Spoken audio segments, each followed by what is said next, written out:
back to Third Phase of Moon. My name's Blake Cousins.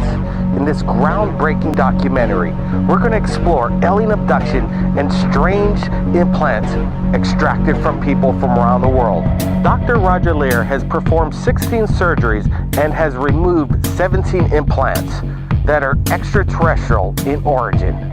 We'll show you the objects he's removed and reveal why they are described as a smoking gun that prove that visitors from other planets are routinely visiting Earth and keeping tabs on the inhabitants. Also, we'll be speaking to alien abductees and patients of Dr. Roger Leir who've had alien implants removed from their bodies. 15-year-old Jack Graham will be our special correspondent on location in Los Angeles, asking Dr. Roger Leir the questions: if we are alone in the universe. As one of the most eloquent and intelligent investigators of extraterrestrial life, we'll hear Dr. Leir's observations on why the aliens are interested in our planet and what their plan is for the human race. Now, where in the body do most implants usually come from? Well, that's an interesting question of where we find them in the body. What we've come to the conclusion is that they have to be in areas that are relatively superficial and near a bone.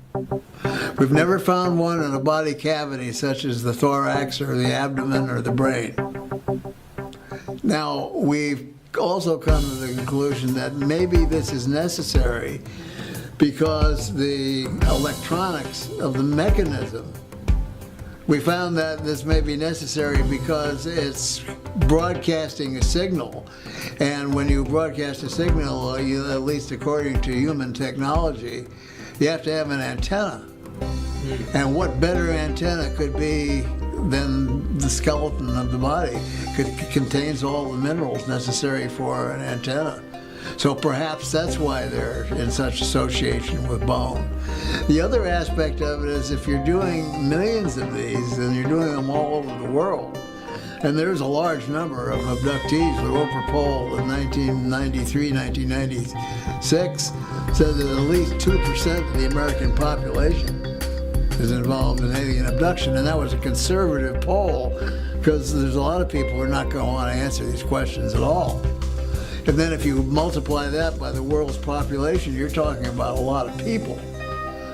So to get remote information as to what is going on within the human body, like we tag bears, we tag porpoises and whales and so on, we can study their habits, how long a bear hibernates, what their metabolism is during the wintertime and so on.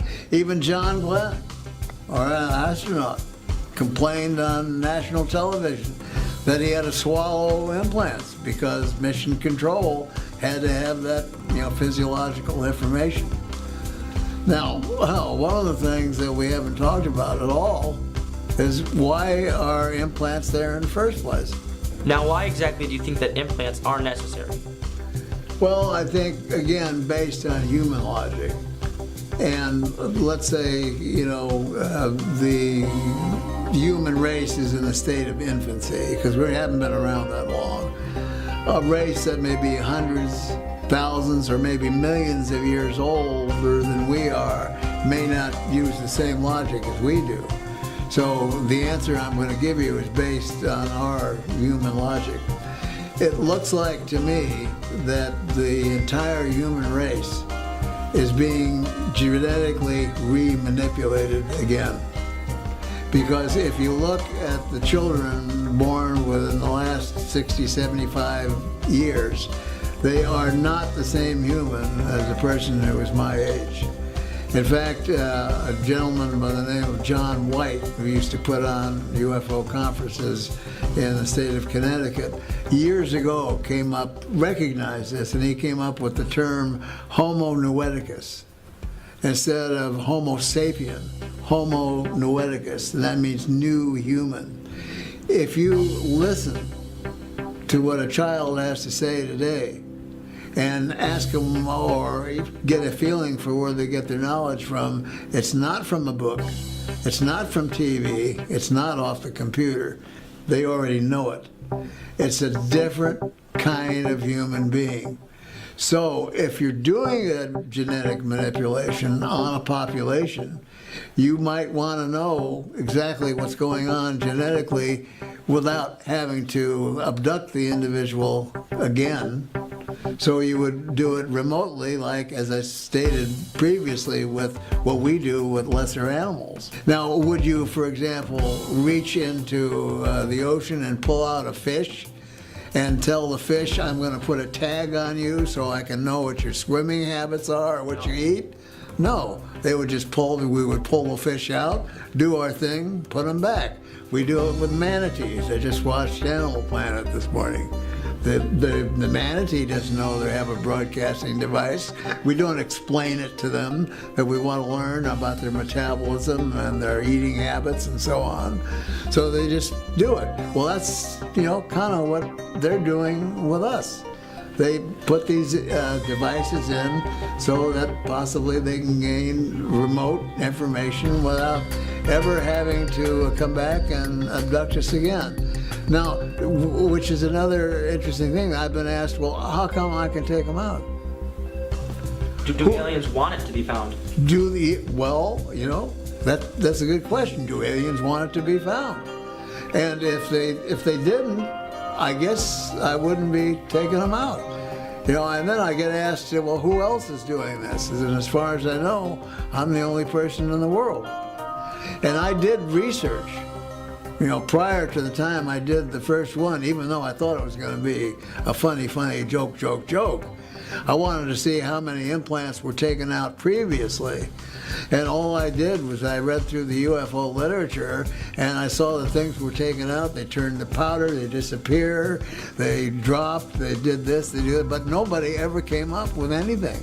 And so I do cases, and I come up with actual physical objects that can be sent to material scientific laboratories and get opinions. I mean, I can't explain that. That's strange. And if somebody had told me, 50 years ago, that I would ever be doing anything like this, or would have traveled to 42 countries, or have done the things that I've done, or have done the television programs and radio programs I've done, I would have told them they were nuts. Now, I know you've removed many implants. How similar are the implants to one another? Are they each clones of themselves, or do they vary? Well, the implants that we have removed in the past, we have about 7 that look exactly the same. And if you lined them all up on gauze sponges, you would never tell one from the other. We have a few that are different, but I have synthetically divided them into 3 categories. Ones that are metallic and covered with a biological coating, ones that are non-metallic, and one that is biological. And each operates a little bit differently. But the 7 that we have that are metallic rods with biological coatings are virtually all the same. Now, do you personally believe that you've been contacted by aliens? I would have to say the answer to that is yes.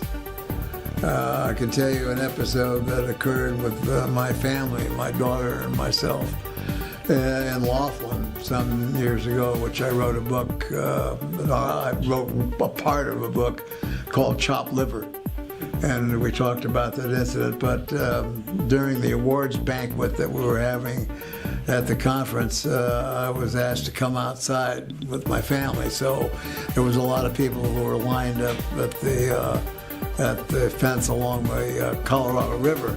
And we were in back of a lady in a white dress, and I said, what's going on? What's happening here? She said, oh, you missed them. There was about 7 of them out here. And I said, 7 what? She said, 7 craft. Wow. And I said, oh, well, I started looking around, and I didn't see anything. And, if you start staring at objects in the heavens, your eye muscles begin to twitch, and I thought, well, these people are having what's called nocturnal nystagmus is the word for it. And then suddenly,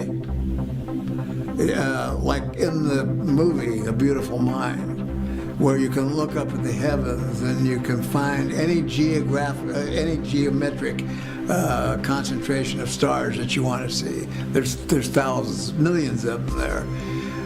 So our attention was called to a triangle of stars. Now there was a big, bright, full moon, really bright.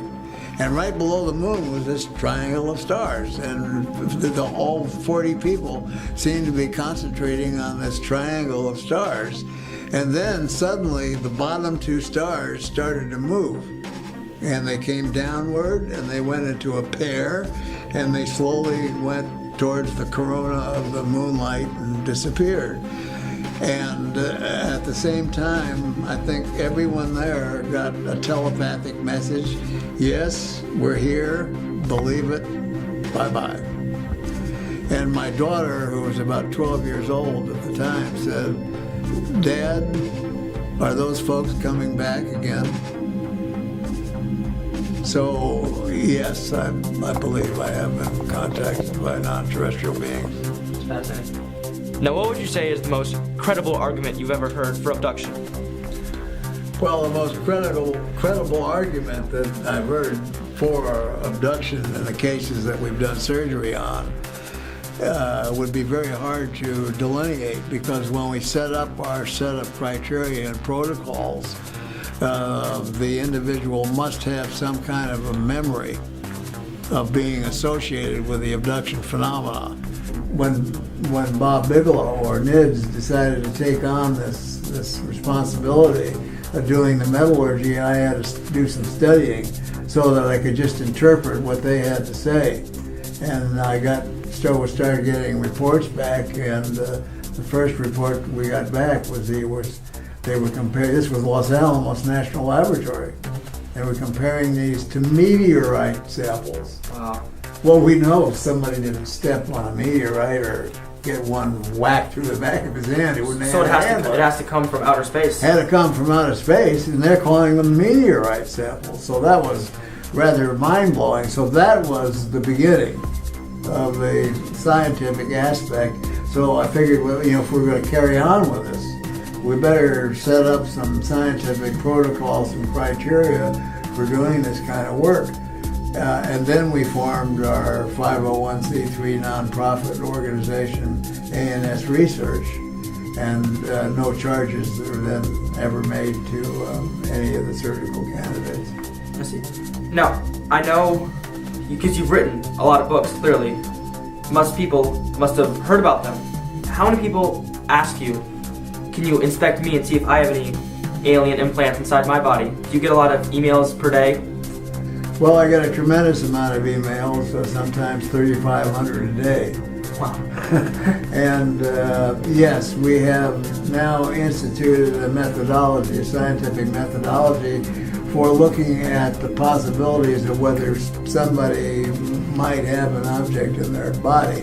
And Steve and I both have equipment that we can go, for example, to a conference. Let's say, tomorrow an alien revealed himself to the general public. How would you say people would react? Would there be mayhem and riots, or how would it go? Well, if the alien presence were known suddenly, one day, for example, I like to use the example of a huge multi-football field alien craft landing on a busy freeway during rush hour. Would there be a panic? The answer is yes, there would be a panic, because people would be on their cell phones calling Caltrans to see how long they were going to have to sit there before that thing got out of the way so they could go back to get home to watch the Lakers game.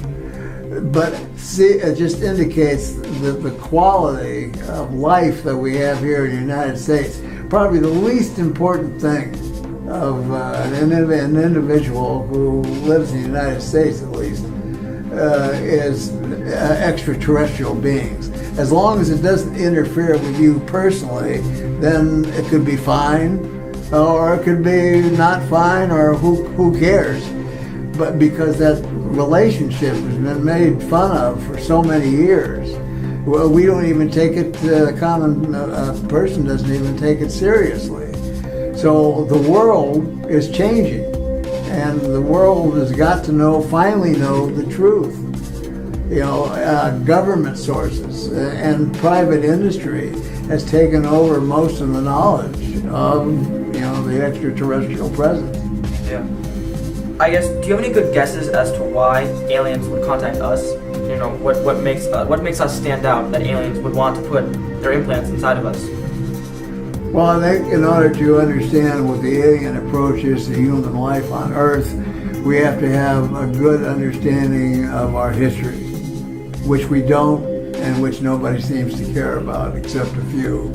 But if you go back and you look at ancient history and you look at ancient paintings and wood carvings and so on, even liturgical paintings with Jesus, you're going to look up and you're going to see a typical saucer UFO craft flying around, even back in those days. So, we don't know where we came from. We've been looking for the missing link for year after year after year. Where's the missing link? If we look at the writings of Zecharia Sitchin, the late Zecharia Sitchin just passed away, and he wrote a set of books called The Earth Chronicles. And he says that 435,000 years ago, from another planet in our solar system called Nibiru, the group or race of individuals called the Anunnaki came here, and their head geneticist, whose name was Enki, manipulated what was already here into human beings. Wow. So if we don't understand the history of where we came from in the first place, how can we possibly understand the present or the future of where we're going with all this? Jack Graham will now speak to Stephen Colburn, chemist and material scientist, in regards to the implants removed by the alien abductees.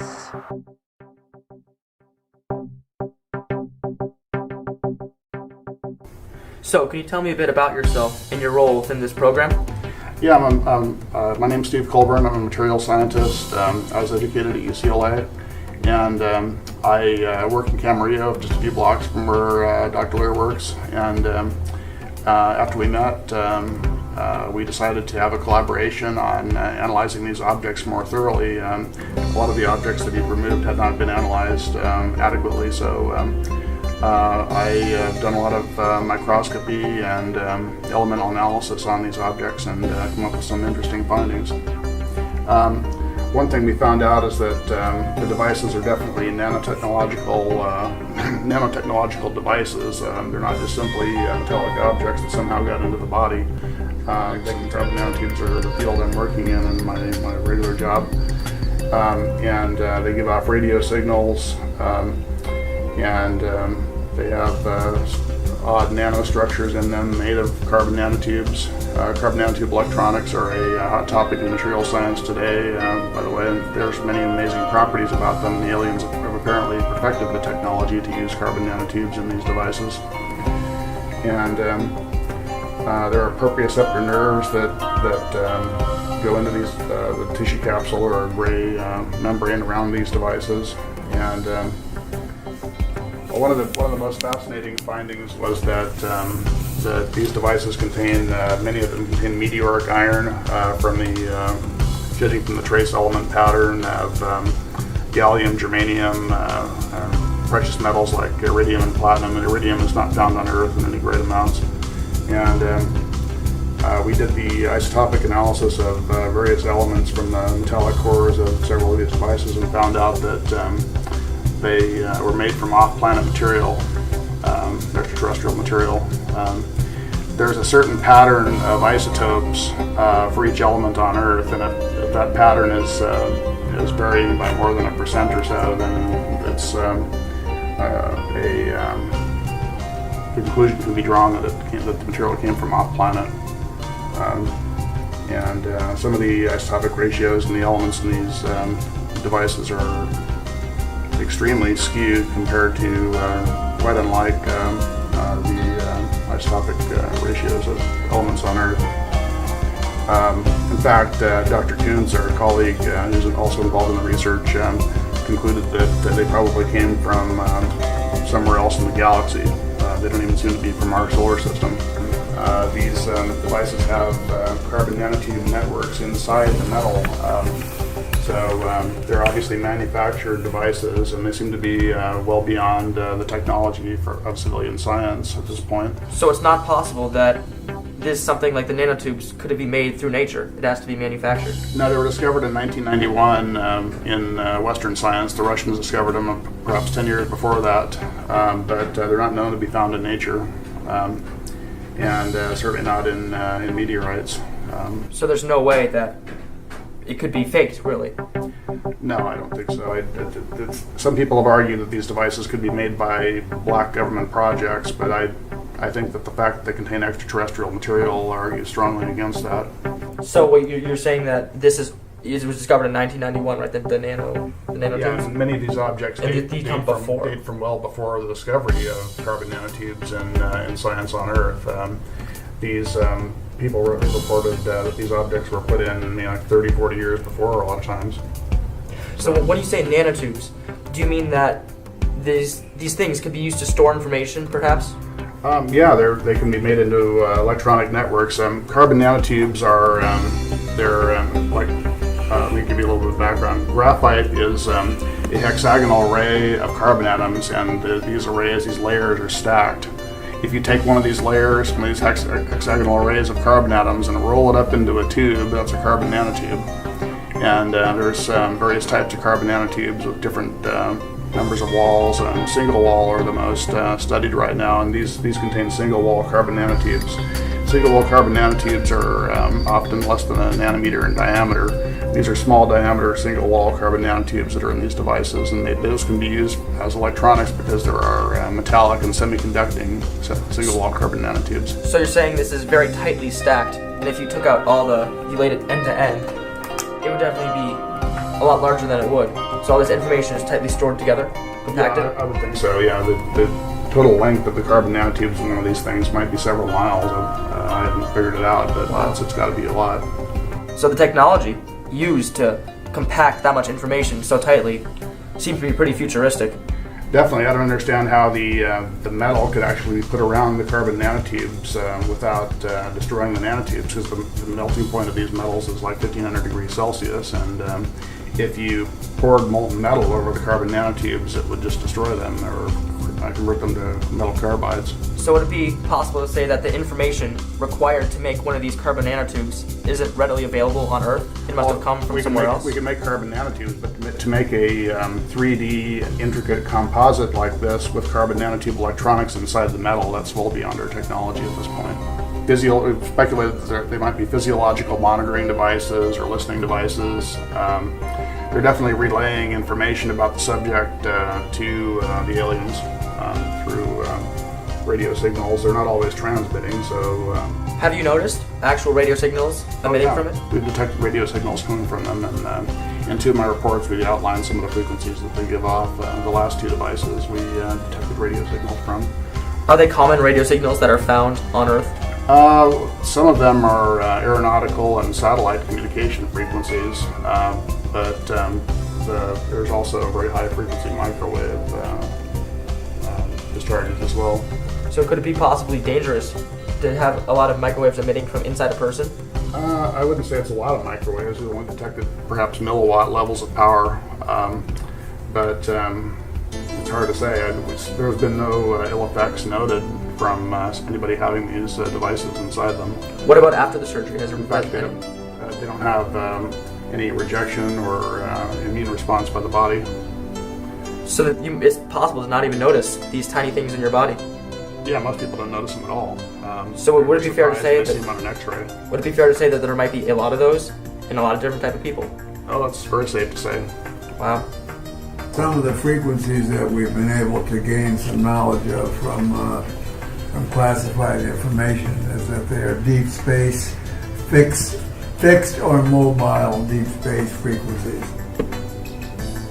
And that presents quite a conundrum because what advanced civilization would be using a radio wave to begin with? So do you think it'd be possible that the government could know about these nanotube technologies? I think they know about them. I don't think they can reproduce it as yet. It's anybody's guess how much technology the Black Project community has. some of their stuff is reverse engineered alien technology, reportedly. So would it be possible to take this apart and perhaps learn the secrets of what's inside it and perhaps use it for our own technology? That's what we'd like to do at some point. We'd like to take one of these devices and mount it vertically on a scanning electron microscope mount, and take an elemental map of one layer of the object, then etch away a layer with a beam of fast atoms, and then do the next layer and get a three-dimensional structure of the object that way. How strong is the object? Is it easy to break? This one, I don't know. I haven't tried to cut it yet. Most of them are fairly easy to break. I've cut 4 so far, and 3 of them are fairly easy to break. One was immensely strong and could not be cut at all. With even diamond tools, wouldn't scratch it. It appeared to be some kind of highly advanced iron metal matrix composite with carbon nanotubes. You mentioned there was a sort of biological capsule that surrounded it. Would that be used to protect it, to prevent it breakage?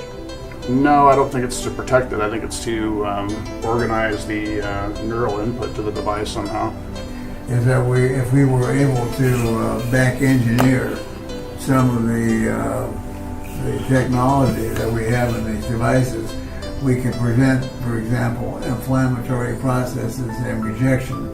In other words, if we could make something similar, you could wrap a heart, a kidney, a screw, a pin, or wherever in it, instill it into the human body, and the person would not have to take any anti-rejection medication for the rest of their life. That this was presented in a report, which is in the White House, that I have a copy of from the OSTP.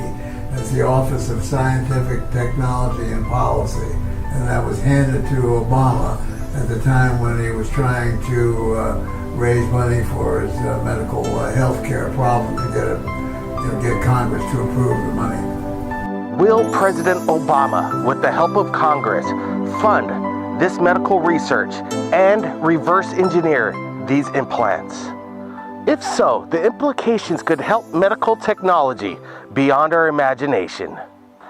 Now, we go to the most incredible account of alien abduction explained by Dr. Roger Leir to Jack Graham. 3 young children, about 9 or 10 years of age, who lived in Tennessee. And they decided to go out on a little local camping trip. So not too many blocks away, it was kind of like an empty field and so on. So they packed their primitive sort of gear, which was blankets and things of that nature, and things to cook over a fire, marshmallows and so on. And they went out, and they didn't even have a tent. They used sticks. They gathered sticks and they put the blanket over the sticks to act as a tent. And they roasted their marshmallows and told jokes and so on.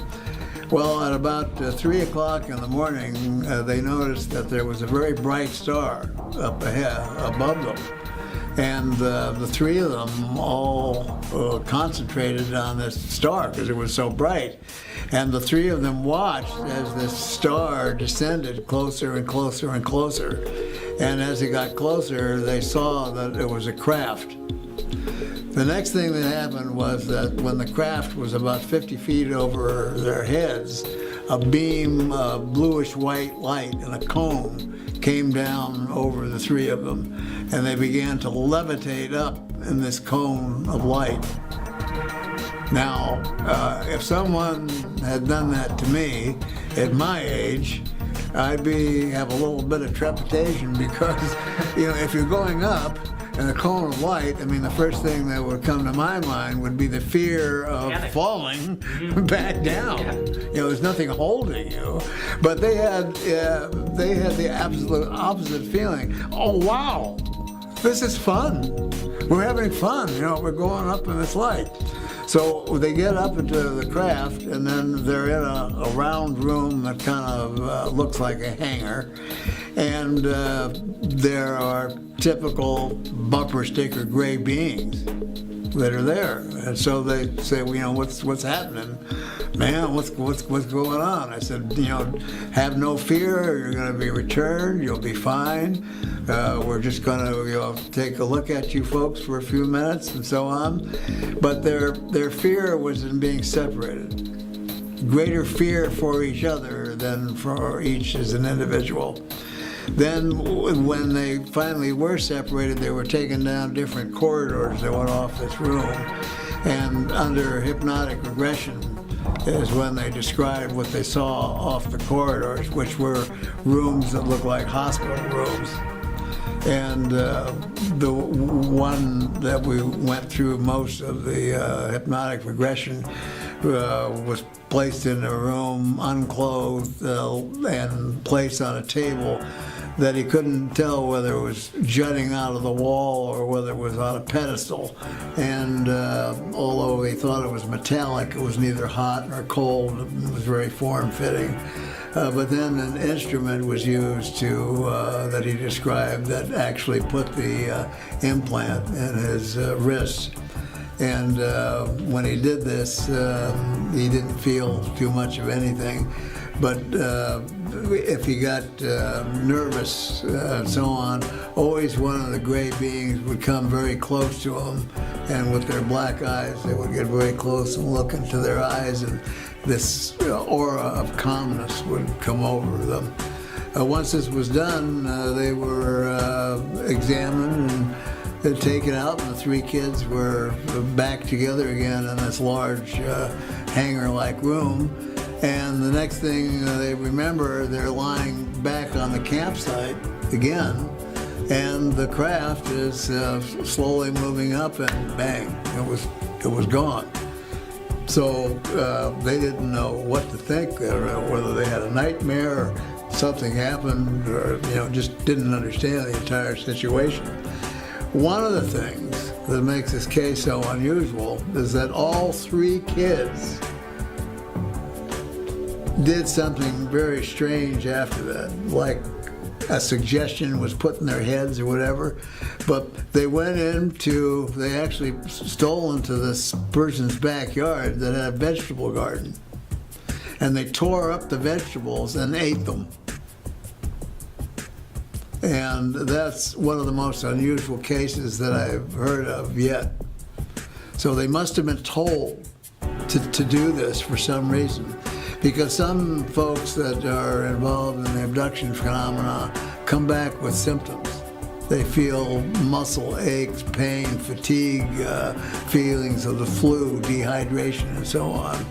But the three kids, and asking them questions, of course they weren't kids when we did the surgery, but in asking them, if they had any ill effects from it, they don't recall anything. So maybe what they got out of the vegetables was something that obliterated the symptoms that abductees have.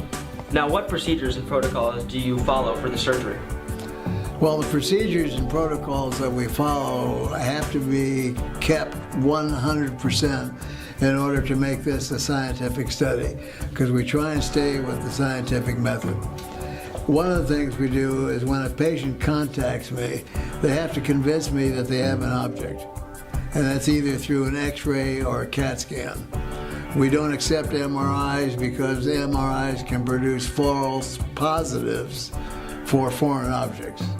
For example, in an MRI, if you're looking through a slice right through the top of a blood vessel and there's blood flowing through a vessel, you'll see a nice bright spot. But that's not a foreign object. All it is a cut through a blood vessel. So if they send me X-rays or a CAT scan, then I take them to the radiologist and I get it confirmed that this is a foreign body, and what his guesstimation of the material is. Is it more dense than the surrounding bone? Is it less dense than the surrounding bone? We know if it's more dense than the surrounding bone, it's probably on the metallic side. Also, we've had a couple of cases that were dental cases, and these were dental X-rays. So we have dental experts that go ahead and will look at the X-rays, and then one will make suggestions as to whether they need further films, a Panorex or a CAT scan. So once it's been established that there is an object there, then the next thing we do is we send that client a package of questions. and they have to answer all the questions. There are no right and there are no wrong answers, but it gives us a complete background of what the possibility of their actually being involved with the abduction program is. Also, one of the forms amongst this questionnaire is a gradable form on probabilities. So if they're over 35% probable, then they've been involved. Now, lots of people step on things. Lots of people have, they want 2 seconds of fame on television or to get filmed. There's a lot of reasons for people that contact me. They may be not abductees at all. Some abductees don't get along well with the problems. And as the late John Mack wrote in his book, there are 7 traumas that are involved with alien abduction, and only one of them is the event itself. Another one is who are you going to tell? Who's going to believe you? So you have this argument that goes on continuously. So a lot of these people are not well adjusted. A lot of abductees have problems. They can become alcoholics, drug addicts. They can be confined in mental institutions. So you have to sift out these people to become part of this study, and this is one of the first things we do. Then once they are accepted as a possible surgical candidate, do they want the surgery? Do they want it removed? And if so, if they agree that they do want it removed, they have to understand that the product that we're going to remove becomes the ownership becomes part of ANS research, and that we promise to give to the rest of the world as scientific knowledge. And if they're not willing to do that, then we don't accept them as a patient. So if we look at statistical numbers, let's say 10% out of 100 might be a true surgical candidate. 1% of them will only be ones that will operate on. Now, have any scientists tried to talk to you and give possible explanations for what it is instead of aliens, and try to prove you wrong?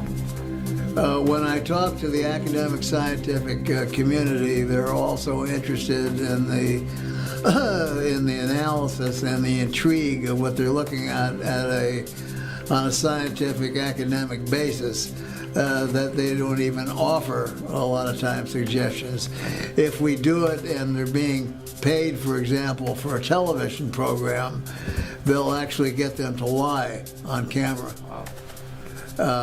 Also, scientists, by and large, are prey to higher masters, as other people, in other fields of occupations do. They have to earn their paycheck. They have to feed their families. So, and they could be threatened. They can be threatened by any agency of the government, for example. Not so much anymore, but in earlier years, yes. To what extent do you think is the government hiding information from us? Do you think they know? Do you think they have contact with aliens? I think that the government historically has made contact with aliens, and there's most probably been deals that have been made.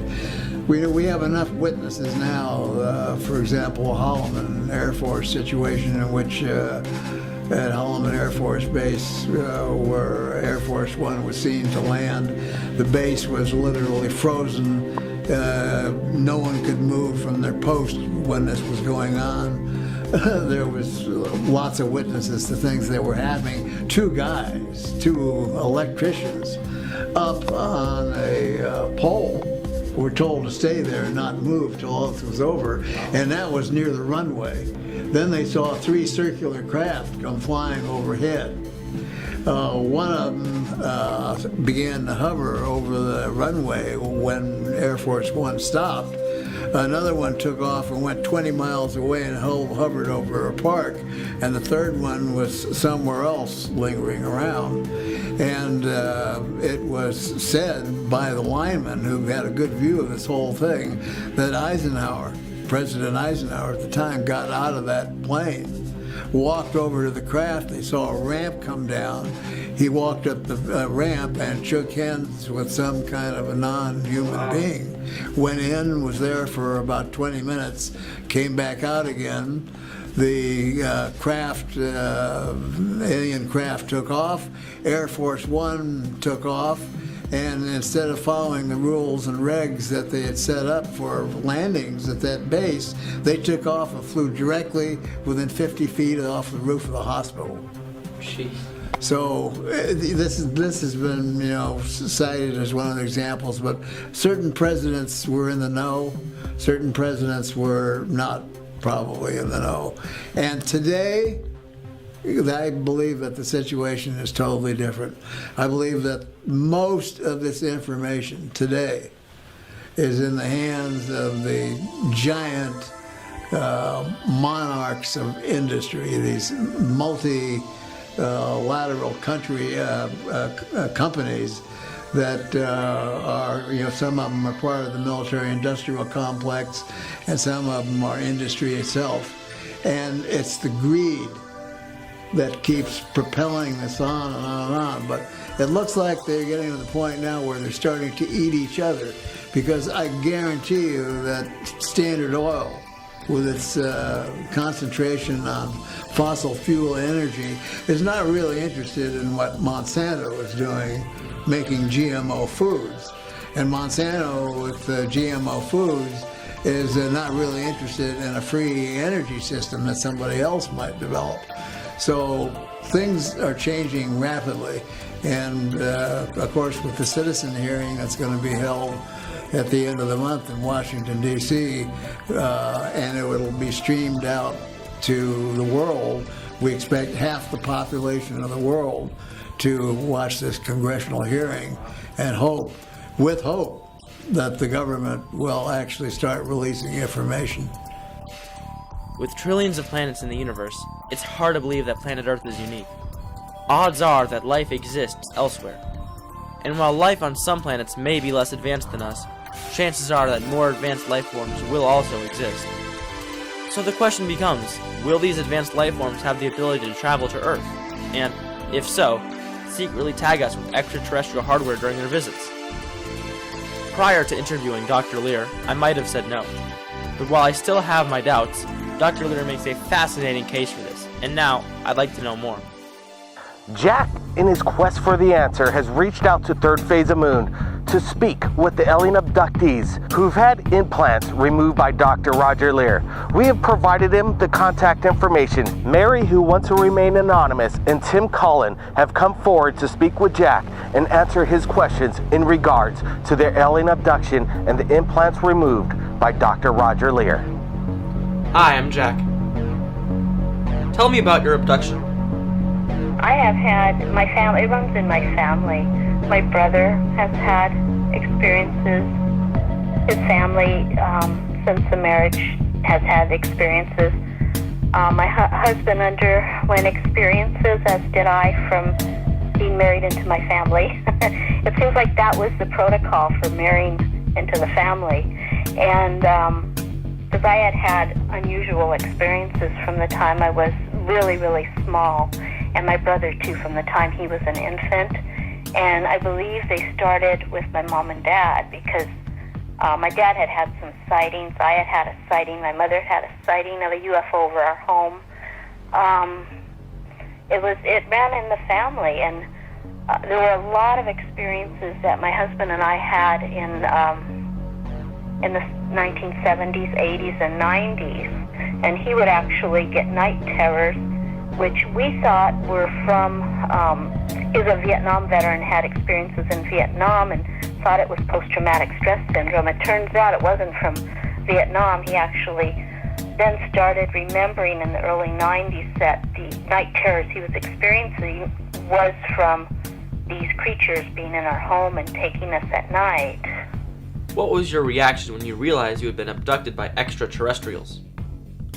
Let's see, it was removed in 1996, probably about 6 months to a year sooner. Before that, I realized I had a scoop mark on my leg, and I did not know there was an implant in there. Had no idea. I just saw this scar on my leg and on my left calf, And when Roger was, I was assistant section director and then section director of MUFON for Ventura, Santa Barbara counties, and Roger was helping me, and he had arranged to do surgeries, and he had gotten funding through Bigelow, and for 3 surgeries, we had 3 people that were going to have supposed implants removed. Roger had gone through the X-ray process and exam process. Well, one of them was Whitley Strieber. He had an object in his ear, and he was to be one of our guest speakers and then go ahead and have a surgery. Last minute, he decided against having the object removed from his ear, and it's on the outside of his ear. He still has it today. It's under the skin on the back of the ear. And he decided against it. Well, we had funding for 3 surgeries, and Roger was, Dr. Lear was beside himself as to, what was he going to do? And I said, well, you can remove this scar off my leg, whatever it is. I don't know how I got it, but make that the 3rd surgery. And he said, that's fine. He says, but we have to go through the examination process. We'll need to get x-rays, blood tests, which we did. And on the x-ray, surprising both to myself and him, he saw an object on the x-ray that was just under the scar, the scoop mark I had. And that's how we discovered that there was actually an object under the scoop mark. What was your reaction to the news that aliens had implanted a device in you? I was shocked that there was anything under that scoop mark to begin with. I didn't know how I obtained that mark, but it was an unusual mark, and it seemed to just appear. At least I just noticed it. I think he was shocked because that was the first time he had ever had a scoop mark with an object under it. So he was shocked. I was shocked. And I kept trying to, rationalize that, maybe I just got something in my leg. And after it was, extracted and examined, it was nothing. I kept saying, are you sure this wouldn't be found in a regular body? Is there any way? And he goes, no, Alice. This would not be found in your leg. It could not, it would not be there naturally by any means. It wasn't a calcification or anything like that. It had a lot of unusual characteristics, and he's since then done some more surgeries that have had the same type of object. Is there anything else you want to add? Well, I think he's doing something that is so important, and he helps so many people, and he never asks for anything, in return from anybody that he tries to help. He's just, he's doing it because he has not only the ability to do it, but he has the need to find out what is really going on, a curiosity as to what's going on. It's affected him, everything he does, his life, his career. He's very dedicated to trying to find out, what these objects are. And also, with these objects, we're finding that they have no inflammatory response around the object. Could this technology help the medical profession now in dealing with transplants, where these people with transplants have to be on horrific medications for many, many years, where if this technology could be developed where there would be no rejection. I mean, it would be wonderful for the people that have to go through this with the transplants. So, I mean, he's doing it for a lot of reasons, but he does it. It's a labor of love for him and curiosity, and he feels very dedicated to trying to help people, because a lot of people, with these type of situations, they just don't know who to turn to or what to do. Unfortunately, he's there to try to help.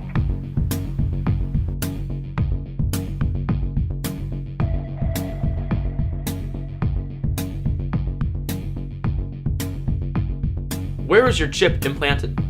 The implant was it was located in my left wrist area, arm wrist area, almost identical to another the 15th surgery Dr. Lear done on Ron Noel. His implant is the same shape as mine, a cantaloupe seed type object, and located in basically the left wrist area. In fact, we kind of wonder if we could almost put the x-rays over each other and they'd almost be in the same spot. Did it hurt after the surgery? Yeah, when they got a hold of the object, it felt, I felt it, a lot of pressure and uncomfortable with my arm. Like it was, got chicken winged, and I kind of had to carry it in a sling for a little while, but then it calmed down. It really, like I said, was just like it was just being, the arm was being abused. I realized this thing was hooked to my nervous system because when I became aware of it, it was like it was aware of me and I was aware of it.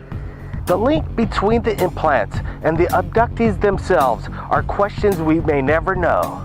But the real question here is, are we alone? And the answer is, these implants are extraterrestrial in origin, thanks to young Jack Graham asking the questions and Dr. Roger Lear's answers.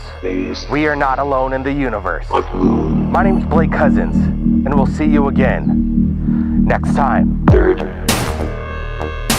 phase of moon.